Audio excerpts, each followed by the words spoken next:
কুরবানি নিয়ে গুরুত্বপূর্ণ ৮টি মাসআলা। নাম্বার 1, যে ব্যক্তি জিলহজ মাসের ১০ তারিখ ভোর থেকে ১২ তারিখ সন্ধ্যা পর্যন্ত নিসাব পরিমাণ সম্পদের মালিক হয়, তার উপর কুরবানি করা ওয়াজিব। সফররত ব্যক্তির উপর কুরবানি ওয়াজিব নয়। যদি কোনো ব্যক্তি সফরে থাকে, তার জন্য কুরবানি করা ওয়াজিব হবে না। নাম্বার ২, জিলহজ মাসের দশম, একাদশ ও দ্বাদশ এই ৩ দিন যে কোনো একদিন কুরবানির সময়, তবে প্রথম দিন বা জিলহজ মাসের ১০ তারিখ কুরবানি করা উত্তম। নাম্বার ৩, ঈদুল আজহার সালাতের আগে কুরবানি জায়েজ নয়, সালাতের পর কুরবানি করতে হবে। যদি কোনো ব্যক্তি ঈদুল আজহার সালাতের আগে কুরবানি করে, তবে তার কুরবানি কবুল হবে না। নাম্বার ৪, সুস্থ গৃহপালিত ছাগল, ভেড়া, দুম্বা, গরু, মহিষ ও উট দ্বারা কুরবানি করতে হবে। গরু, মহিষ ও উট ১ থেকে ৭ জন পর্যন্ত অংশীদার মিলে কুরবানি করা যায়।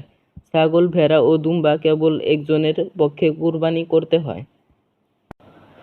নাম্বার ৫, ছাগল, ভেড়া ও দুম্বার বয়স কমপক্ষে ১ বছর হতে হবে।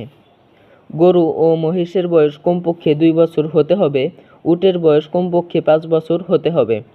তবে ৬ মাসের বেশি বয়সের দুম্বার বাচ্চা যদি এত মোটা তাজা হয় যে ১ বছরের অনেকগুলো দুম্বার মাঝে রেখে দিলে তা চেনা যায় না, তাহলে সে বাচ্চা কুরবানি দেওয়া জায়েজ।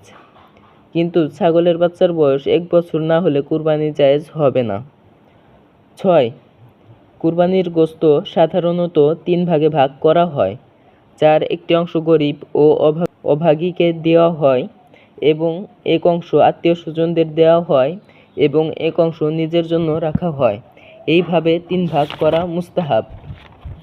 নাম্বার ৭, কুরবানির পশু নিজ হাতে জবাই করা উত্তম।